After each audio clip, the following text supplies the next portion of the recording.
for all the pool guys out there. If you're having a problem getting your motor to prime and you're constantly filling it up with the hose, closing it back, putting all this, here's a little hack that you can do that'll save you so much time, and it'll help you get the prime back a lot quicker. So a lot of these pumps have this port here. You can disconnect this, or I'm sorry, take this off, and I have made this fitting here, right, to connect the hose to it. So now you don't have to constantly open the basket back up. Since my pool pump is higher than the pool, I run into a problem where I lose prime a lot.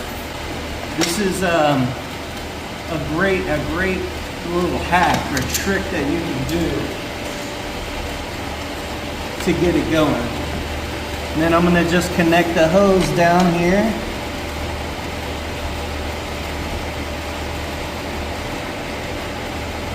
Like this. Alright. Now, this hose fitting is a little rigged up, but it'll work. So I got that connected. I'm going to turn the water on, let this fill up, and then turn the motor on.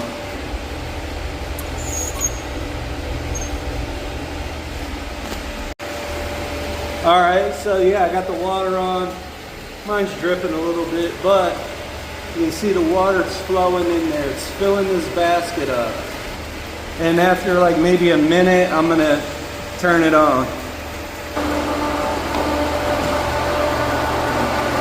Alright, we're slowly getting there.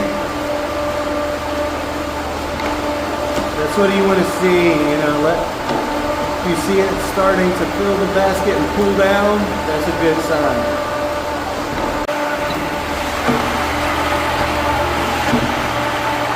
Here we go.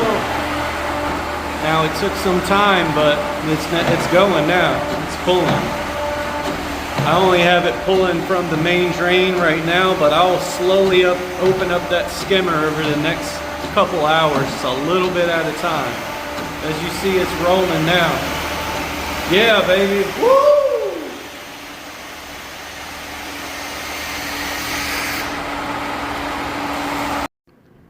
Here's another fitting you can use. This has a handle, like an actual shut-off handle on it, so you can just turn it off, leave it on there, and use it for future use. And that's the video. I appreciate you guys watching. Feel free to leave a comment and ask any questions you might have. And like and subscribe if you enjoyed the video. Thanks again for watching.